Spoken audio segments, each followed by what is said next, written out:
I want to watch Nohitjerome's video. He has like a tips and tricks video for the Gnomeregan raid. I want to watch this one too and see if he has any bonus information. Yo, what's up guys, Jerome here, Yo. and we just got done with a day 1 Gnomeregan. I wanted to share the most Oh. up-to-date info on all the bosses, all the new loot, all the raid strategies we had, the raid comp strats, the consumables, the pre-bis, everything. Oh. If you watch Okay. this video, you should be able to smash that week 1 Gnomeregan no problem. Before we talk about all Hell the yeah. boss mechanics and strategy we learned from our full clear though, we need to talk Gnomeregan lockouts so you don't miss any loot. The first two lockouts will act like Molten Core resets or like any other classic raid. For North America, that means the first reset will be on February 13th with the second reset on February 20th. Getting these two initial lockouts will be crucial to make sure you maximize your chance at epic loot. Then after the 20th, we have to remember the lockouts will go back to just being like BFD with a 3-day lockout. 3 days. So now that we understand the lockout system, let's get back to what you actually This is me leading my raid. I'm an Indian guy with an ironic mustache, hipster glasses, and a beanie. This is actual footage of me. need to do to clear the raid.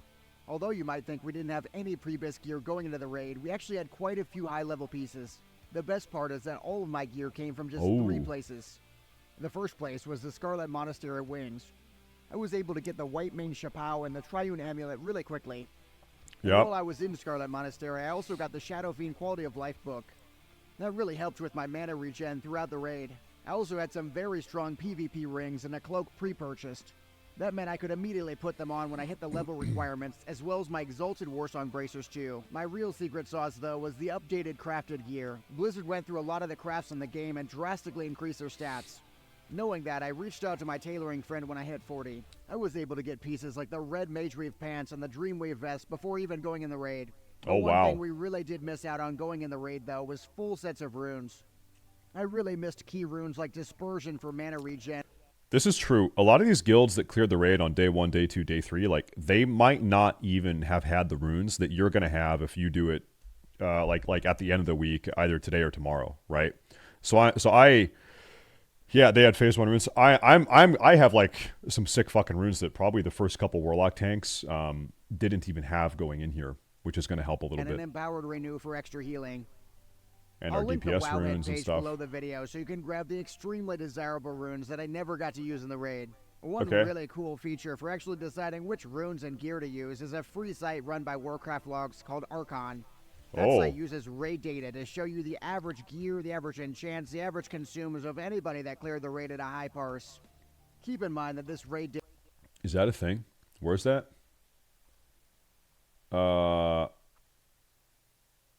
Okay, there's actually not a link. Wait, hold up. Did he link to that? Is there? I want to see that. Is there a link to this? That site uses raid data to show you the average gear, the average enchants, the average consumes of anybody that cleared the raid at a high parse. Keep in mind that this raid data is because I need to think about though, consumables so later. We're going to have the very best picture of what everybody's running until we get more clears. All right. It's at the top of the Warcraft log site. Oh, Archon. Oh shit. Discover the most popular builds. Understand the current meta with our tier list. What is this?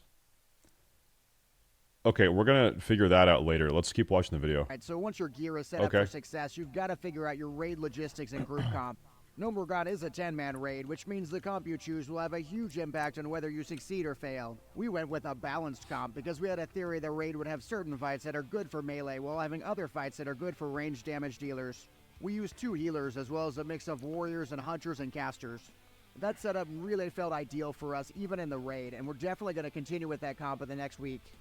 On top of the comp, one of our keys for success in the raid was bringing the right consumes and buff items. We all had our own personal consumes like the 12 I want to know about this. food and the greater mana pots and the rage pots. As a mana user, I also brought minor recom. After the video, I need help from you guys to put together a meta tank warlock list of consumables. Okay, I need to make I want to bring every single consume I possibly could need to the raid tomorrow. Bobulators for the raid to spam on me in longer fights. And I also brought festival dumplings from the lunar event to stack with my moonberry juice to maximize mana as I ran through the polls. We also brought a stack of fire protection potions and nature protection potions. Those really came in handy, especially on Thermoplug. Don't forget to check out my full consumables video up here for everything you need to bring. Another trick we used was to not actually unboon our Black Fathom buff until we wiped in the raid. That way we made sure we weren't just going to randomly lose our world buff, falling to our death, or dying to a landmine. Can I go get the buff now in, I think it's in Elwyn Forest. Darkmoon Fair is in Elwyn Forest. Starts soon. Do we know how many hours from now it's starting? 3 hours from now. Okay, okay. Alright, Okay. so going into the raid, the first boss you're going to fight is Grubbus. Okay. This is a wave-based encounter, just like it was back in the old days. The difference is that after the first several waves, a green cloud will spawn. This will follow the closest player, so we just ran that and the ads together to make sure the ads got killed. Papage! After a few Thank waves, you, the thank boss you. will spawn. You need to keep doing that mechanic while 2 tanks pick up the boss in the ad. Overall, this fight felt completely overtuned, and our key ended up being nature protection potions. We popped 1 before the fight and 1 during the burn phase, and that allowed us to easily kill the boss after 5 attempts. The second... Okay, okay, guys, I'm gonna make some bonus notes. Bonus notes. GNPPs. GNPP, okay. Boss was the viscous fallout. We made Oh, sure to position okay. the boss away from the dead bodies on the ground that we assumed the elites would spawn if certain boss spawns reached them. The ranged were presumably making sure to focus on ad-related activities, though I was busy healing. The key, though, was that the tank made sure to move the boss out of the poison on the ground. I guess it's actually not a GNPP, it's just an NPP. We don't even have GNPPs. We've got the NPPs. The first time he ended up being a little bit slow on that and we nearly wiped. But No next problem. week this should be one of the easiest fights. The third boss we fought was the Crowd Pummeler. His big mechanic is a you can very use it there obvious too. nuke, and that's pretty much it. You just have to watch his feet for the direction and make sure not to get thrown off the platform. In his last phase, he'll pick targets and charge at them and eat them. This is just a big amount of damage on one target, so you have to blast heal through it while not getting hit by the very obvious nuke. Then the fourth boss we smashed into was Electrocutioner 6000. We assigned 2 groups of 3 and marked them. Group 1 goes out and soaks as the furthest distance characters from the boss. You just keep swapping the 2 groups, so at least one group is always soaking the lightning debuff. You'll also... I think maybe you'd want to have an NPP on every single one. Like the lightning damage is going to be nature damage, so this would be an NPP also, no doubt. also want 1 backup soaker because of the second mechanic. And that mechanic is a giant AoE debuff that goes on a player, and they simply need to run out. The 5th boss we fought was a menagerie boss. The biggest focus was to fight away from the exploding sheep, at least for the melee. Then you have the 3 other mobs being tanked, but the dragon is ideally tanked by a second tank. That's so he can be pulled out when he does his fire mechanic that absolutely destroys the tank. Unrelatedly, the dragon will be breathing... Electrocutioner is easier if you only have 2 people moving on each side and just have 3 group stack on boss on each side. You just have 2 group stack on boss. I thought the debuff hits 3 people though, right? So you need 3 soakers, and you can't have them take it back to back, right? Yes, I was saying that. It's the closest people to them, so it hits 1 person and then 2 people that are closest. So you need 3 people total, right? Or no? Correct. Okay, so then you would want to have groups of 3, not 2. Am I misunderstanding here? Nah, you just use 1 hunter. 1 person left side would move out. I just did it 15 minutes ago. It's 3 people. Yeah, maybe I'm not understanding Seth's strategy here. We had 2 healers who literally just rotated the debuff and ran into the melee. So you just had 1 person out there, and then so the other 2 people didn't get hit. I don't know. Who cares? Whatever. Fire on We'll figure it out. in the raid, so make sure to avoid that. We'll figure it out. All 4 enemies have to die at relatively the same time. Our biggest mistake was... Yo, OTK burying Miz beating the shit out of, you probably mean Mitch, so hard they're banning anyone talking about it in their main chats. Who's live right now? S-Fand? If I had to guess, Gorgor, you are probably trying to start drama in a GTA RP stream. That's probably what's going on. And I would guess that you got banned there because you're doing something completely unrelated and drama baiting in a chat that is otherwise completely not focused on that and just trying to have a fun time. And then after doing that, you came to my chat to complain about getting banned in another chat for some drama you shouldn't even be fucking talking about. So what I'm going to do now is fucking ban you here for being weird and annoying. Why the fuck do you think at midnight on a Monday I would want you bringing other people's drama into my chat bitching about getting banned elsewhere? Why the fuck do you think I would want that? was not getting enough DPS on the sheep, so make sure you're... And by the way, to be clear, we talked the other day, we talked a lot about the Mizkif Mitch stuff. I've given my take on that. But this whole, like, oh, you're not going to believe who banned me. Like, that shit, man, oh my god, get a fucking grip. Ugh. Ranged or focus on doing that too. The other mistake was not using all the buttons in the room on cooldown. These give mana back to your healers and your casters. Immediately after finishing off the menagerie, Thermoplug just sort of spawned on top of us and destroyed us, so get ready. Actually, you know what? Hold up here.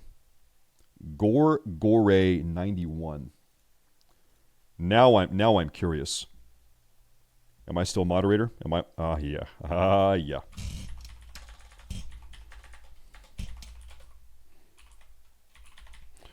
$91. Banned 3 minutes ago by Silly Ann. I wonder what he said. He said, thoughts on Mizkif beating a skinny WoW player up. Video of Mitch pulling Miz out of the car. Screenshotting the mod message of OTK burying Mitch and Miz issues. So listen, bro, for 3 minutes straight, you're complaining about this drama in a fucking GTA RP stream. Just trying to start drama. Motherfucker, you are the perfect person to ban. Not a single fucking streamer would want you to be part of their fucking community. Holy shit. And also, here's the weird thing. You were probably born in 1991, making you 32. You're a 32-year-old man.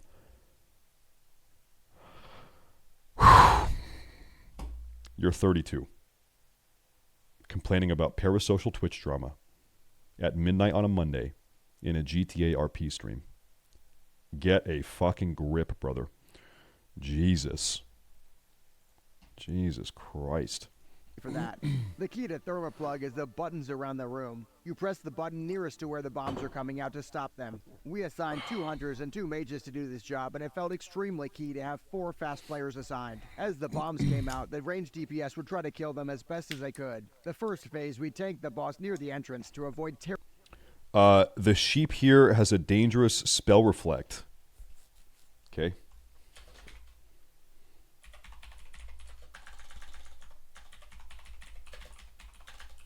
How do you know? How do you know when he does he have a shield up? DBM says it. Okay. Terrible bomb RNG. The tank ended up having to kite to avoid an extremely high damage. Okay, good to know. Thank you. We also used pet taunts to reset stacks when things got out of hand, which worked amazingly. Then in phase 2, it became a mana-intensive, pure tank and spank fight in the middle of the room. The stars were still the hunters and mages pressing the buttons and killing the bombs. The key for me on healer was pressing one of the buttons on CD unrelated to the bombs to keep getting mana back. After this phase, things were kind of a blur, but it's pretty much the exact same experience 2 more times. The big thing is that there is a spell that needs to be kicked or you'll wipe. Other than that, at this point, it's just a mana management fight. Alright, so let's talk about some key loot things you need to understand going into the raid. The first thing is that you're going to be getting these items called grime-encrusted objects. Everybody should pretty much just agree to need on these to make it simple.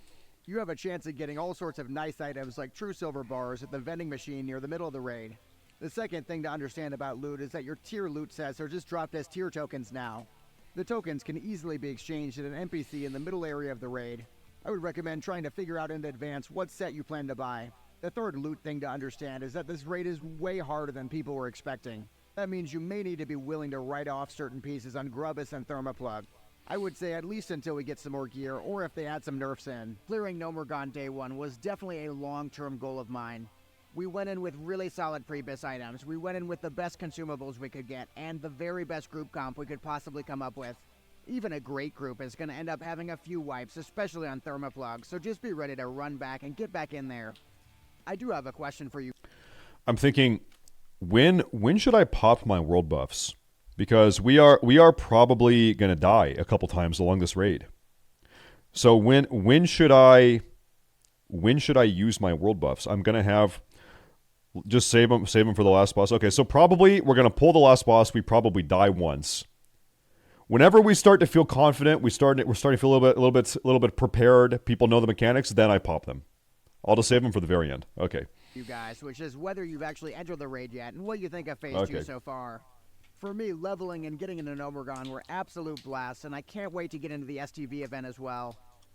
You should definitely subscribe so I spare your life and we have a nice truce in the STV event. And of course, if you know anybody struggling with the raid, make sure to share this video with them. And then check out my 5 things to do first video to make sure you're on the right track even after leveling, even after raiding. Amazing. Nice. Okay, let me link that video.